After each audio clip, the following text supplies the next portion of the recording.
Hey my listeners, आ चुकी है आप लोगों के लिए माफिया ट्रैप डिवाइव का न्यू एपिसोड। तो चलिए शुरू करते हैं इसे। अब तक की कहानी में आप लोगों ने सुन लिया था कि जिया और रियांश के बीच में थोड़ी बहस छिड़ जाती है और उसके बाद जिया को स्क्रिप्ट वगैरह भेज दिया जाता है, जिसकी रात भर जिया काफ़ी मेहनत से प्रैक्टिस करती है। अब सुबह के 4 बजे थे। जिया ने अपने फ़ोन में अलार्म लगा दिया था और वो 4 बजे तैयार होने के लिए उठ जाती है। जिया अपने टाइम को लेकर काफ़ी पक्की हुआ करती थी, क्योंकि उसके घर में टाइम को लेकर काफ़ी बाउंडेशन जो थी। वहीं जिया सुबह सुबह उठ करके बाथरूम की तरफ नहाने के लिए चली जाती है। लगभग अभी 4:25 या 30 हुए थे कि तभी जिया टॉवल में खुद को रैप करके अपने गीले बालों को टॉवल से सुखाते हुए कुछ गुनगुनाते हुए बाहर की तरफ आ रही थी। मोहब्बत बरसा देना तू, और ये बोलते बोलते उसके गीले कदम जो कि अब रूम की तरफ आ जाते हैं। जिया अपने बालों को इधर उधर झटकती है और उसके बाद बालों को पूरी तरह से टॉवल में रैप करते हुए अपने बदन पर रैप टॉवल को धीरे धीरे निकालने लगती है। लेकिन तभी अचानक से उसके कानों में कुछ ऐसा सुनाई देता है जिसकी जिया को ना तो एक्सपेक्टेशन थी, और उसे सुन करके जिया की धड़कनें काफ़ी ज़्यादा बढ़ जाती हैं। उसकी हालत ख़राब होने लगती है और वो आवाज़ थी रियांश की। रियांश इस तरह से जिया को अपने सामने टॉवल निकालता हुआ देखकर थोड़ा हेजिटेट होते हुए अपने चेहरे को दूसरी तरफ घुमाते हुए कहते हैं, चेंजिंग रूम है तुम्हारे रूम से टेस्ट, तुम वहां जाकर चेंज कर सकती हो। रियांश की बात सुन करके एकदम से जिया अपने सीने पर हाथ रखती है और दूसरी तरफ टर्न हो जाती है। जैसे वो रियांश को अपने ठीक पीछे देखती है, वो एकदम अपनी आंखें बंद करते हुए 2-3 कदम पीछे हो जाती है और तेज से चिल्लाते हुए कहती है, आप यहाँ क्या कर रहे हैं? रियांश उसकी बात सुनकर हल्का सा मुस्कुराते हैं और फिर अपने चेहरे को दूसरी तरफ किए हुए कहते हैं, अगर मैं इसका जवाब देने लगा तो तुम्हें देखना पड़ जाएगा, क्या चाहती हो? जिया जैसे ये सुनती है वो तुरंत ही अपने सारे कपड़े को लेती है और जल्दी से वहां से चेंजिंग रूम को ढूंढने लगती है, लेकिन उसे कोई चेंजिंग रूम नजर नहीं आता। शायद इस वजह से क्योंकि वो इतना ज्यादा घबराई हुई थी, और इसकी वजह क्योंकि चेंजिंग रूम का दरवाजा बिल्कुल वॉल के कलर से मैच था, जिसकी वजह से वो उस रूम के दरवाजे को ढूंढने जा रही थी कि तभी रियांश को मजबूरन जिया की हालत देखकर उसके ठीक पीछे आकर खड़ा होना पड़ता है। एक उंगली से उसको टच करते हैं और धीरे से साइड करते हुए उसके लिए चेंजिंग रूम का दरवाजा खोल देते हैं और तुरंत ही अपना चेहरा दूसरी तरफ घुमा लेते हैं। जिया जल्दी से रूम के अंदर जाती है और दरवाजा धड़ाम से बंद कर देती है। वैसे तो ये जिया के लिए पहली बार था जब वो किसी लड़के के सामने इस तरह से आ गई थी, और रियांश के लिए भी ये पहला ही व्यू था जब वो किसी लड़की को इस तरह से देखे थे। ऑप्शन था रियांश के पास कि वो ऐसी बहुत सारी लड़कियों को देख सकते थे, मगर उन्हें ये सब करना पसंद नहीं था और लड़कियों से तो वो कोसों दूर रहना ही पसंद करते थे। वो रूम में ही रखे एक सोफे पर जाकर फिर से बैठते हैं और अपने हाथ में फ़ोन लेकर स्क्रॉल करने लगते हैं। लेकिन रह रह करके सामने का नज़ारा जो थोड़ी देर पहले रियांश ने देखा था वो उनके चेहरे पर मुस्कान छोड़ जा रहा था। वहीं अंदर जिया तैयार हो चुकी थी और वो बार बार दरवाजे को खोलने की कोशिश कर रही थी, जो उससे हो नहीं पा रहा था। वो दरवाजे को खींचते हुए कहती है, ये कैसा अजीब सा दरवाजा है, खुल क्यों नहीं रहा? उसमें तो कहीं पर हैंडल भी नहीं लगा हुआ था, जिसकी वजह से जिया जो बार बार दरवाजे को पीटने लगती है। रियांश आवाज़ सुन करके उस दरवाजे की तरफ आते हैं और फिर धीरे से कहते हैं, क्या हुआ, कुछ चाहिए? वो दरवाजे के इस पार से ही बात बोल रहे थे। दूसरी तरफ से जिया कहती है, मुझे बंद क्यों कर दिया अंदर, प्लीज खोलिए। रियांश उसकी बात सुनते हुए उससे पूछते हैं, मैं तुम्हें क्यों बंद करूंगा? जिया जो कहती है, पता नहीं क्यों बंद करे, शायद आप चाहते ही नहीं कि मैं सही वक्त पर एयरपोर्ट पहुंचूं और फिर मुझसे गलती हो जाए और आप मुझे निकाल दें, यही चाहते हैं ना आप? रियांश उसकी बात सुनते हैं और जोर से दरवाजे पर अपना हाथ रखते हुए कहते हैं, दरवाजा पाम प्रोटेक्टेड है, तुम्हारा हाथ या तुम्हारे चेहरे को स्कैन करके खुल जाएगा। थोड़ा दूर जाओगी, अब दरवाजे से चिपके रहोगी, थोड़ा दूर जाओ। जिया जो एक कदम पीछे हटती है और फिर सामने खड़ी हो जाती है, और जैसे ही वो ध्यान से सामने की तरफ देखती है दरवाजा अपने आप वाकई में ही खुल जाता है। जिया हैरान होकर उस दरवाजे को देखती है और फिर एक बार अपनी नज़र रियांश पर टिकाती है, लेकिन वो जल्दी से बाहर की तरफ आते हुए अपने कॉम को लेकर बाल झाड़ने लगती है।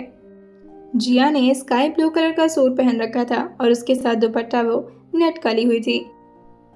जिया अपने दुपट्टे को संभालते हुए अपने बाल झाड़ ही लेती कि तभी रियांश को वो शीशे में देखते हुए अपनी आंखों के इशारों से पूछती है, क्या है? रियांश उसको मिरर के रिफ्लेक्शन से देखे जा रहे थे और उन्हें इस बात का अंदाजा नहीं था कि जिया भी उनको देख रही है, लेकिन गुस्से भरी निगाहों से। रियांश अपने चेहरे को दूसरी तरफ करते हुए कहते हैं, कुछ नहीं, जल्दी करो, 5 बजने वाला है। जिया जो जल्दी जल्दी अपने बालों को झाड़ती है और हल्का फुल्का लाइट मेकअप देते हुए खुद को रियांश से कहती है, तैयार हो गए, चलिए। रियांश उसको देखते हुए कहते हैं, तुम्हारे पर्स रेडी है, सारा सामान रख लिया? जिया जो कहती है, हाँ वो तो मैंने कल रात में रख लिया था।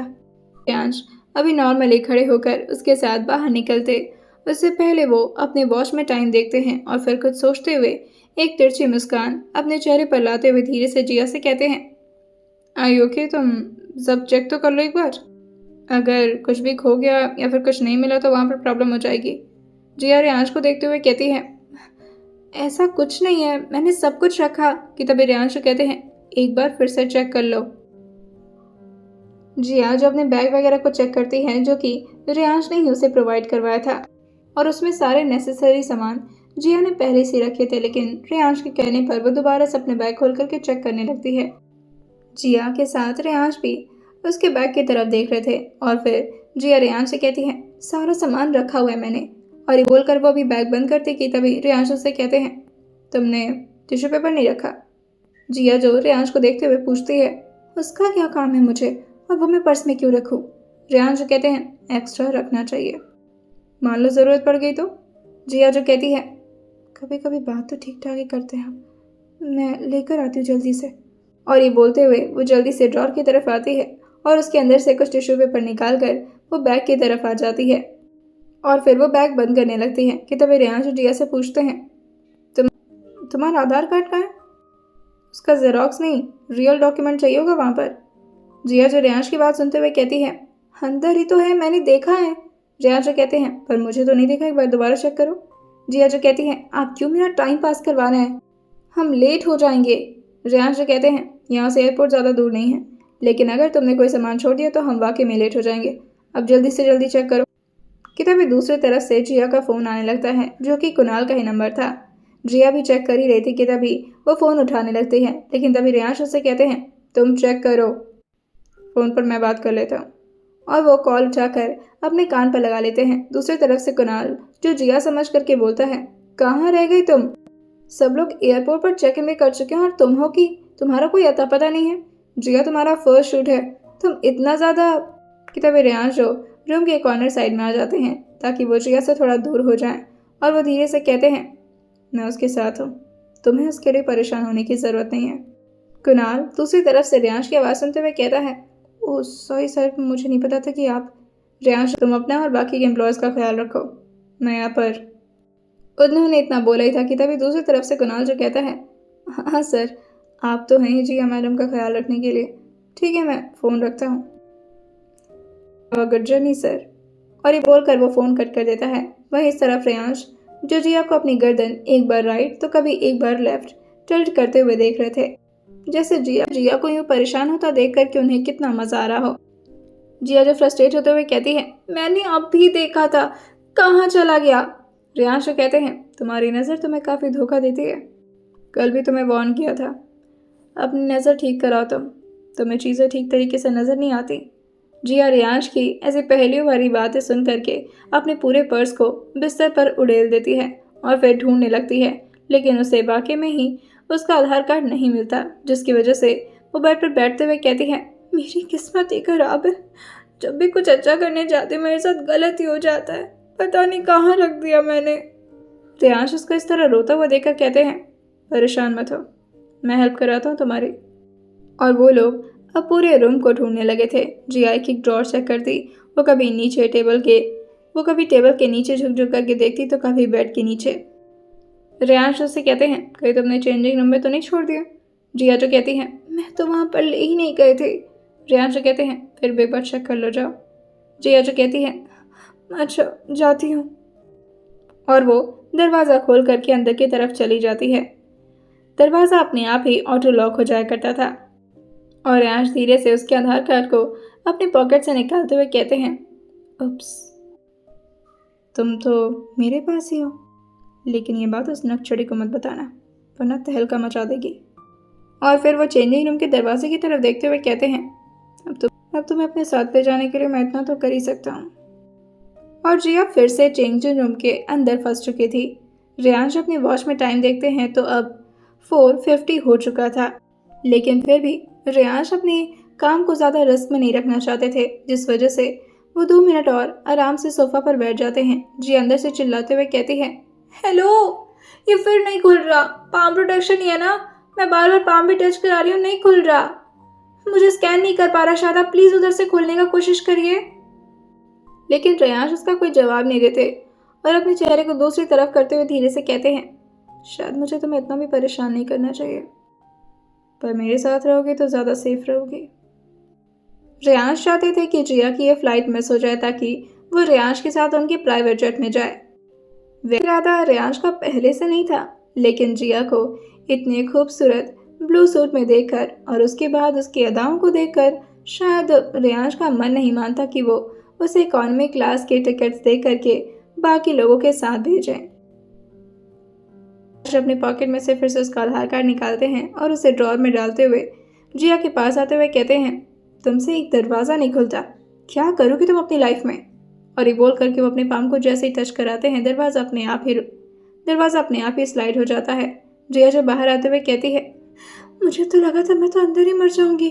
रियांश कहते हैं, कुछ ज़्यादा ही लगता है तुम्हें।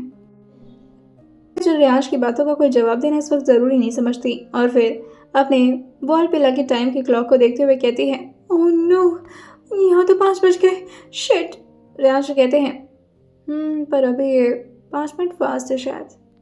और वो अपने एंटीक वॉच में देखते हुए कहते हैं, क्योंकि अभी काफ़ी हो रहा है। जिया रियांश की बात सुनते हुए कहती हैं, 5 बजे तक फ्लाइट निकल जाएगी ना? रियांश कहते हैं, निकल तो जाएगी, एंड आई विश थोड़ा जल्दी ही निकल जाए। जिया जो पीछे मुड़ते हुए रियांश को देखते हुए कहती है, क्या? रियांश कहते हैं, कुछ नहीं, तुम अपना सामान पैक करो और पर्स में रखो। अब जो मिल गया सो मिल गया, जो नहीं मिला उसको जाने दो। जिया जो कहती है, क्या मतलब? सारा सामान तो लगेगा ना, अगर डॉक्यूमेंट्स नहीं रहा तो? रियांश कहते हैं, अब लगता है मुझे तुम्हारे लिए ढूंढना पड़ेगा। जिया जो कहती है, आप तो पहले भी ढूंढ रहे थे। रियांश कहते हैं, तुम क्या चाहती हो, मदद करूं या नहीं तुम्हारी? जिया तुरंत ही अपने सिर को हाँ मिलाती है और प्लीडिंग भरी निगाहों से उन्हें देखते हुए कहती है, प्लीज़। वो भी इधर उधर चुक चुक करके ढूंढ ही रही थी कि तभी रियांश जो उसके ठीक बेड के बगल में रखे ड्रॉर को खोलते हैं और उसके सामने आधार कार्ड लाते हुए कहते हैं, मैंने कहा था ना तुम्हारी नज़र में कोई प्रॉब्लम है, ठीक करा लो इसे। जिया अचानक से इस तरह आधार कार्ड को देखती है और तुरंत ही उसे अपने सीने पर रखते हुए कहती है, हाँ, सुकून मिला। और वो जल्दी से उसे बैग में रखते हुए कहती है, चलिए जल्दी चलिए, बहुत लेट हो गया है। अभी वो बाहर भागती है कि तभी रियांश उसको देखते हुए कहते हैं, आप अपना फ़ोन भी भूल रही हैं मैडम। जिया जो रियांश को पीछे मुड़ कर देखती है और फिर थोड़ी गुस्से भरी टोन में कहती है, आप भी तो ले आ सकते थे ना मेरा फ़ोन, जानबूझ करके मुझे परेशान कर रहे। और ये बोलकर वो फिर से दौड़ती है और अपना फ़ोन लेकर वो फिर से नीचे की तरफ भागने लगती है। रियांश काफ़ी नॉर्मल स्पीड से चल रहे थे, इवन उनकी स्पीड काफ़ी तेज़ हुआ करती थी, लेकिन आज जानबूझ करके वो काफ़ी धीरे धीरे चल रहे थे। जिया तो अपने मेन डोर पर पहुंच आई थी, लेकिन रियांश अभी भी सीढ़ियाँ ही उतर रहे थे। जिया पीछे मुड़ते हुए कहती हैं, क्या कर रही हैं आप, जल्दी चलें, लेट हो जाएगा। रियांश कहते हैं, लेट तो हो चुका है। जिया निराश होते हुए कहती है, क्या अब शूटिंग नहीं होगी? रियांश कहते हैं, क्या मतलब शूटिंग नहीं होगी? मैंने बहुत पैसा इन्वेस्ट किया उसमें, अगर शूटिंग नहीं हुई तो मेरा बहुत लॉस होगा। शूटिंग तो होगी मगर शायद कोई और हीरोइन के साथ। जिया जो कहती है, नहीं नहीं नहीं नहीं, ऐसा मत बोलिए प्लीज़ प्लीज़, जल्दी चलिए ना, हो सकता है फ्लाइट थोड़ा लेट हो जाए। रियांश अपने मन में बात सुन करके रियांश के दिल में भी ये ख्याल आता है और वो कहते हैं, क्या मतलब लेट नहीं होता? जिया जो भगवान से प्रार्थना करते हुए कहती है, हे भगवान जी, जल्दी से बता दीजिए और फ्लाइट को थोड़ा देर लेट कर दीजिएगा प्लीज़। रियांश भी ऊपर की तरफ देखते हुए अपने चेहरे को नाम हिला देते हैं, जैसे वो भी भगवान से वो गाड़ी में बैठ चुके थे। जिया रियांश को देखते हुए कहती है, स्टार्ट करिए, क्या कर रहे हैं? रियांश जो कहते हैं, कर तो रहा हूँ, और मुझे बार बार ऑर्डर क्या दे रही हो, बॉस मैं या तुम? जिया उनकी तेज लहजें सुन करके अपने चेहरे को नीचे करते हुए कहती है, आई एम सो सॉरी, मेरी वजह से लेट हो गया और मैं आपको बोल रही हूँ, वो मेरी ही गलती है, पता नहीं कैसे मैंने इधर उधर रख दिया, मैंने कल रात में सब कुछ अच्छे से चेक किया था। अब रियांश की गाड़ी जैसे ही रियांश की गाड़ी एयरपोर्ट के बाहर आकर खड़ी हुई थी, जिया तेज कदमों से अंदर की तरफ भागती है और वो काउंटर की तरफ जा रही थी। हाथों में उसने बोर्डिंग पास लिया था और साथ ही उसके दिल में बहुत सारी घबराहट थी। किसी भी हालत में बस उसे जोधपुर पहुंचना था, क्योंकि आज उसकी फर्स्ट शूट थी और फर्स्ट शूटिंग में ही उसने डिले कर दिया था और इससे उसकी केयरलेसनेस दिख रही थी। जिया, जो काफ़ी हांफते हुए पूछती है, एक्सक्यूज़ मी, मेरी फ़्लाइट थी 6E204, वो जोधपुर के लिए। आप प्लीज़ बता सकती हैं ये चेक इन यहीं से होगा?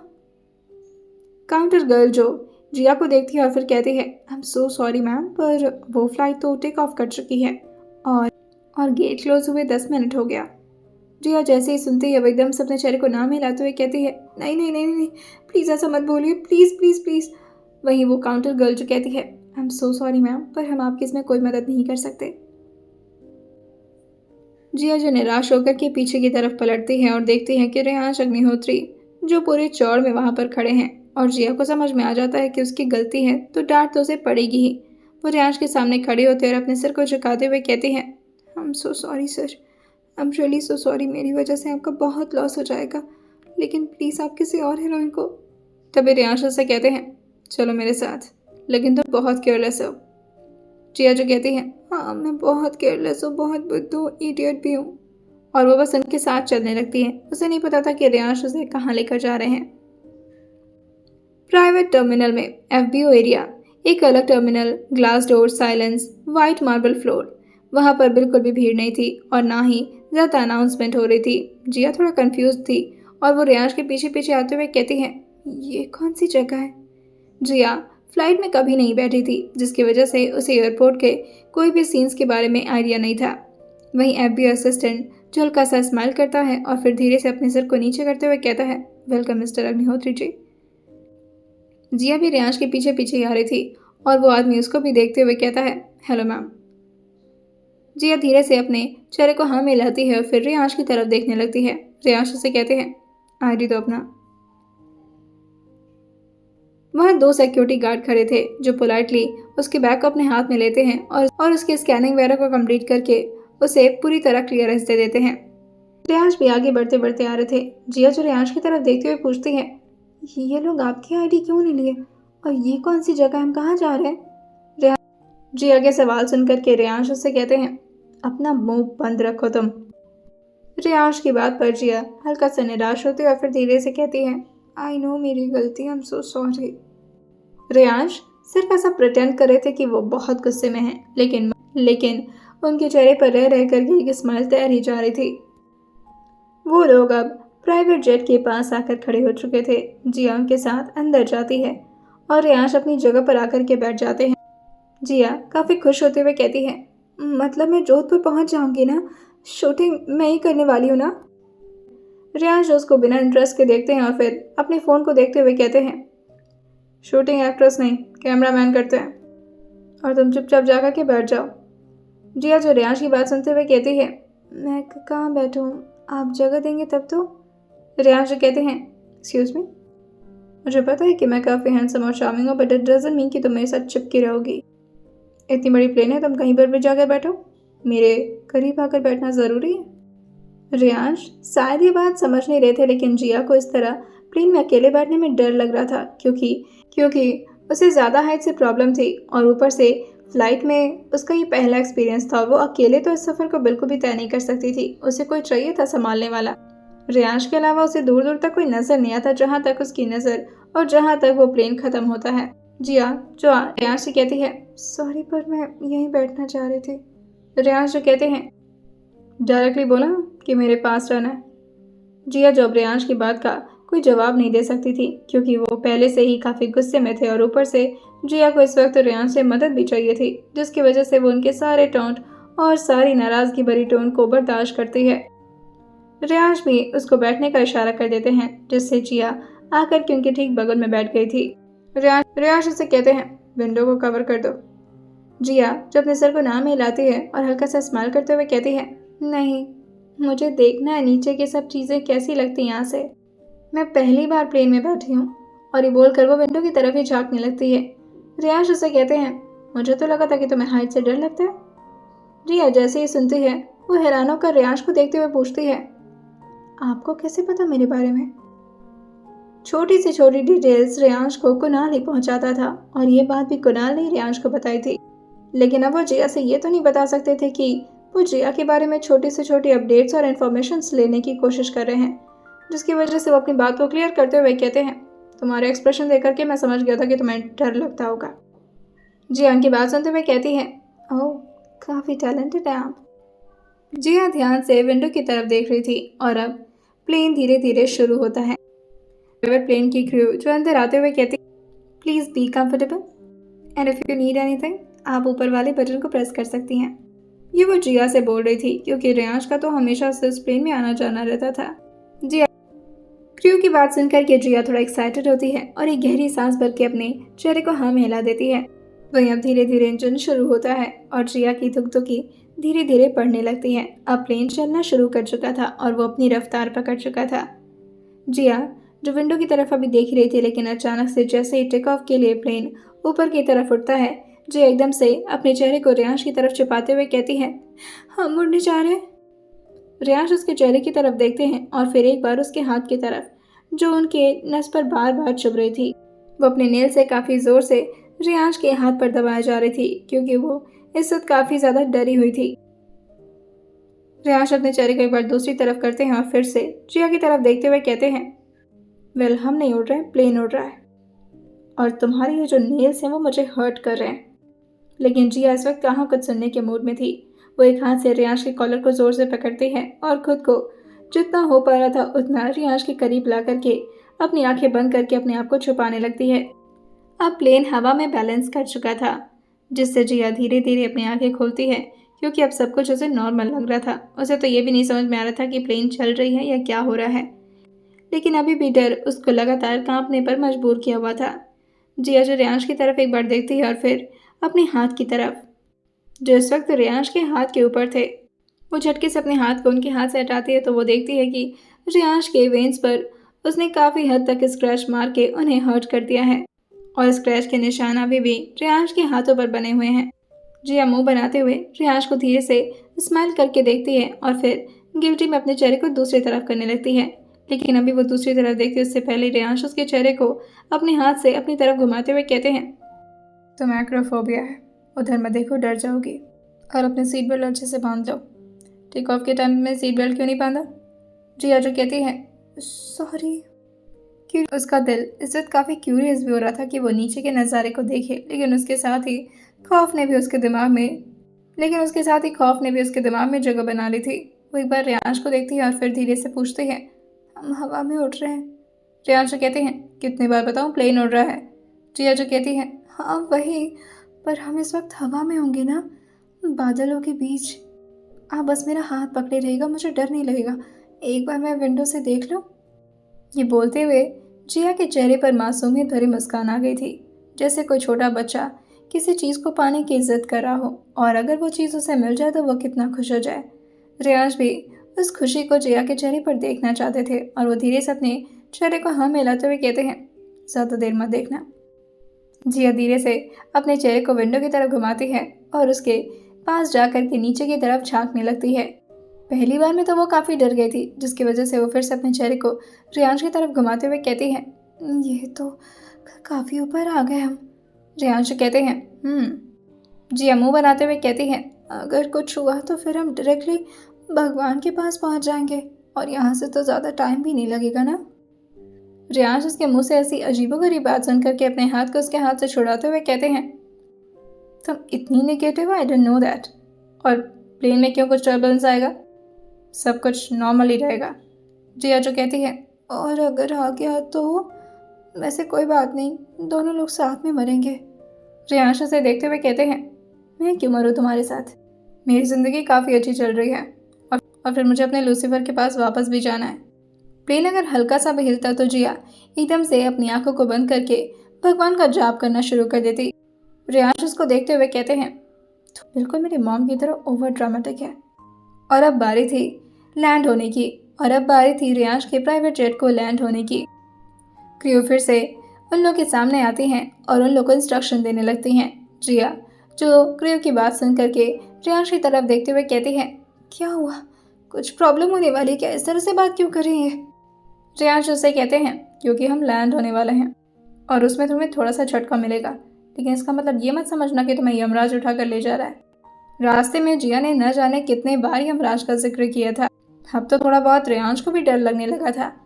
जिया जो फिर से रियांश के बाजू को जोर से अपने दोनों हाथ से ग्रैब कर लेती है और उनके कंधे पर अपना सिर रखते हुए कहती है, मुझे इस बात से डर नहीं लगता कि मैं मरने वाली हूँ, लेकिन इस बात से ज़रूर लगता है कि मैं अकेले मरने वाली हूँ। और फिर वो रियांश के चेहरे की तरफ थोड़ा ध्यान से देखती है और अपने चेहरे को फिर से रियांश के सर पर टिकाते हुए कहती है, आई एम सो सॉरी, मुझे आपके करीब आने का कोई शौक नहीं, लेकिन मुझे बहुत डर लग रहा है। कुछ जो भी होगा मुझे बता दीजिएगा। रियांश कहते हैं, मेरी ही बेवकूफ़ी थी जो मैं तुम्हें अपने प्लेन में बैठाया। मैं पूरी लाइफ में इतनी बेकार जर्नी कभी नहीं की।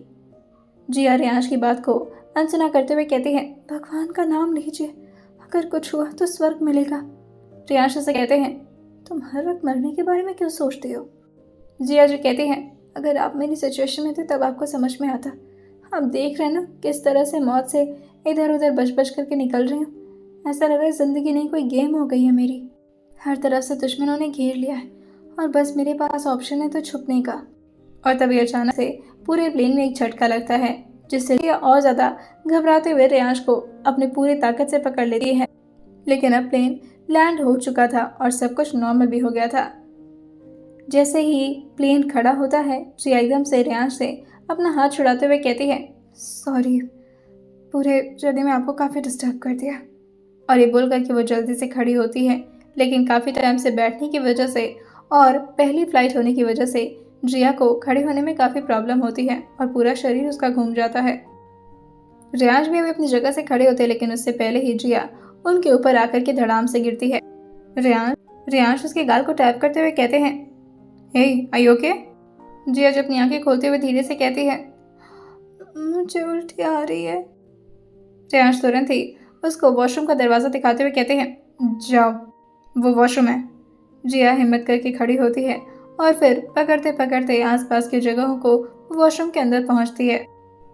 लगभग 5 मिनट के अंदर जिया जो वॉशरूम से बाहर आ जाती है, लेकिन अभी भी उसके कदम ठीक तरीके से काम नहीं कर रहे थे। रियांश उसकी हालत देखते हुए कहते हैं, तुम आज शूटिंग कर तो पाओगी ना? जिया जो कहती है, हाँ मैं ठीक हूँ, बस अचानक से कुछ हो गया था। रियांश जो कहते हैं, कोई बात नहीं। जिया जो जोधपुर आकर के काफ़ी रिलैक्स महसूस कर रही थी, उसे न जाने क्यों यहाँ की हवाओं से कुछ ऐसा महसूस हो रहा था जैसे वो यहाँ पर पूरी तरह से फ्री हो चुकी है। लेकिन उसे पता नहीं था कि उसी के एयरपोर्ट के लगभग 20 से 30 किलोमीटर दूरी पर एक आदमी जो गाड़ी में बैठा हुआ फ़ोन पर किसी से बात कर रहा था और फ़ोन रखते हुए वो अपने बॉडीगार्ड को हड़काते हुए कहता है, क्या चल रहा है? कुछ अता पता चला कि कहाँ शूटिंग चल रही है? वो एक लड़की होने के बावजूद भी घर से निकल गई, और घर से निकली तो निकली, मुंबई में भी हमें नहीं मिली। इतनी ज़्यादा शातिर हो गई है वो अकेली ये सब करे या फिर उसके साथ कोई है जो उसकी मदद कर रहा है? मुझे बताओगे?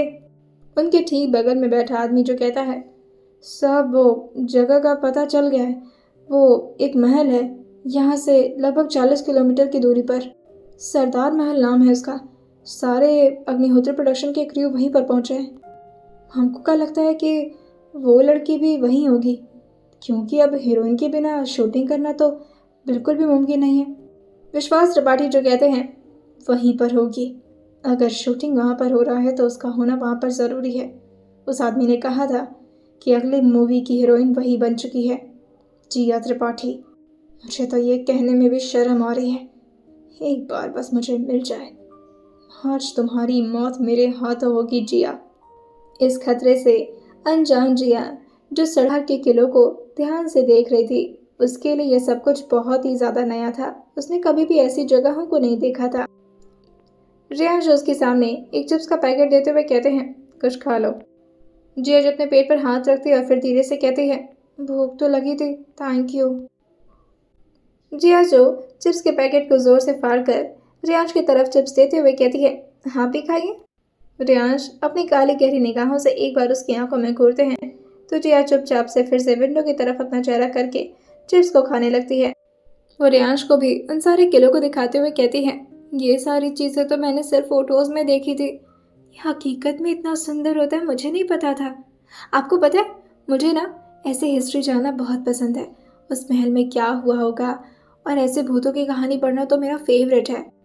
काश मैं घूम पाती ऐसी जगहों पर कहाँ। हम तो यहाँ पर सिर्फ 2 दिन के लिए रुक रहे हैं ना। रियाश उसे कहते हैं। जी फिर से चैटर बॉक्स की तरह पटर पटर करना शुरू कर देती है। रियांश को किसी के साथ भी इतनी बातें करने की आदत नहीं थी और ना ही उनके सामने कोई इतना बकवास करता था। वो पीछे की तरफ हल्का सा लीन होते हैं और जिया को अपनी गर्दन टिल्ट करके देखते हुए कहते हैं, तुम्हें पता है मैंने तुम्हें चिप्स क्यों दिया? जिया रियांश की तरफ देखते हुए पूछती है, क्यों दिया? अच्छा, इसलिए दिया क्योंकि आप चाहते थे कि मेरी भूख मिट जाए? रियांश कहते हैं, नहीं, मैं चाहता था कि तुम चिप्स खाओ और चुप रहो। लेकिन तुम तो खाते वक्त भी बोलती हो। जिया जो कहती है, आपको मेरी आवाज़ से प्रॉब्लम है? ठीक है, नहीं बोलूँगी।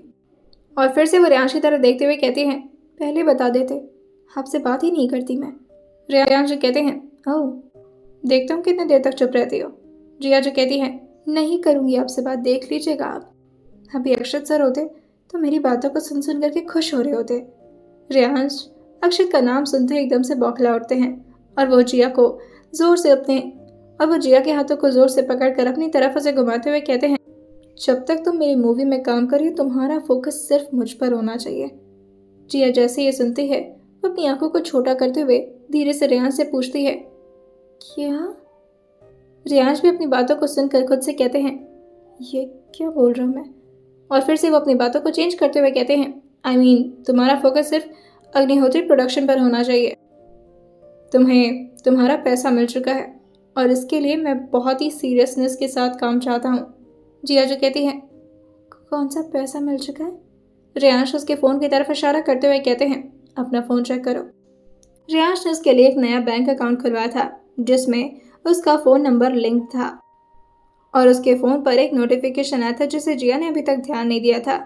जिया जो रियांश की तरफ देखते हुए कहती है, 25 करोड़, ये क्या है? रियांश जो कहते हैं, फिलहाल तुम्हारा बैंक बैलेंस है, अगर काम अच्छे से हुआ तो शायद ये बढ़ भी सकता है, लेकिन अगर नहीं हुआ तो फिर से तुम 0 पर पहुंच जाओगी। जिया जो रियांश को इतना ज़्यादा दयालु नहीं समझती थी और वह फ़ोन को देखते हुए चिप्स को साइड में रखती और फिर कहती है, आपने अभी तो मेरा काम शुरू भी नहीं हुआ था, आपने पैसे ट्रांसफ़र कर दिए? रियांश जो कहते हैं, वैसे भी एडवांस में ही पैसे मिल जाया करते हैं और उसके बाद काम में पूरा दिल लगाना पड़ता है। जिया जो रियांश को देखते हुए कहती है, हाँ बिल्कुल, मैं लगा दूंगी अपना दिल। आपको कोई आइडिया नहीं है ये कितनी बड़ी रकम है मेरे लिए। इसमें तो सारे पैसे अपनी दी को दे दूंगी और उसके बाद वो आराम से लंदन में रहेंगी, उन्हें कोई प्रॉब्लम नहीं होगी। लंदन में रह लेंगे ना 25 करोड़ में, और कितने साल तक रह लेंगी? रियांश जिया को इतना अपनी सिस्टर से अटैच देख करके हल्का सा मुस्कुराते हैं, लेकिन फिर से अपने चेहरे पर स्ट्रिक्टनेस लाते हुए कहते हैं, मुझे नहीं पता। जिया जो कहती है, हाँ आपको कहाँ से पता होगा, आप कौन सा लंदन में रहते हैं? लंदन में रहना कोई मामूली बात नहीं होती है। रियांश उसकी बात सुनते हुए कहते हैं, अच्छा जी। बैंक बैलेंस के जीरोस को ही गिने जा रही थी और वो रियांश की बात पर अपने सर को हाँ में हिला देती है। सुबह रियांश ने उसे जितना परेशान किया था उस सब का हिसाब दोबारा रियांश ने चुका भी दिया था और वह पहली बार जिया को अपने सामने इतना खुश देखे थे। रियांश को इस बारे में कोई आइडिया तो नहीं था, लेकिन जिया के लिए ये उसकी पूरी जिंदगी भर की सबसे बड़ी खुशी थी। वो पैसों की भूखी नहीं थी, लेकिन उसे अपनी कमाई का पैसा चाहिए था ताकि वो अपनी दी और अपनी लाइफ को चेंज कर सके। जिया के लिए तो उसकी दी की खुशियाँ ही उसके लिए प्रायोरिटी थी और यूं ही उन लोगों का सफ़र तय हो जाता है। जिया को नहीं पता था कि वो किस लोकेशन पर जा रही है, लेकिन जैसे ही वो बाहर की तरफ अपने कदम को रखती है, सामने का भव्य महल देख करके उसकी आंखें एकदम से चौड़ी हो जाती हैं। उसे ऐसा लगता है जैसे उसका एक एक सपना रह रह करके अब पूरा होना शुरू हो चुका है। जिया को ये जगह देखकर ऐसा लग रहा था जैसे उसके विश लिस्ट में से अब एक एक चीज़ें पूरी हो रही हैं। पहले 25 करोड़ उसके बैंक में आना और फिर इतना भव्य महल उसके ठीक सामने। जिया काफ़ी एक्साइटेड हो जाती है। तो यहाँ आसपास बहुत सारे बॉडीगार्ड्स घूम रहे थे जो कि वॉकी टॉकी लेकर के सारी चीज़ों को कवर कर रहे थे। सिक्योरिटी सिस्टम भी हाई लेवल पर अलर्ट थी। श्रेयांश अपने पॉकेट में हाथ डालते हैं और अंदर की तरफ आगे बढ़ते हुए कहते हैं, 12 बजे तक शूटिंग स्टार्ट हो रही है। मेक श्योर तब तक रेडी हो जाओ। आइए जानते हैं अब क्या होगा शूटिंग में। क्या जिया की पहली शूट आराम से हो जाएगी या उसमें भी कोई बाधा आ जाएगी? आइए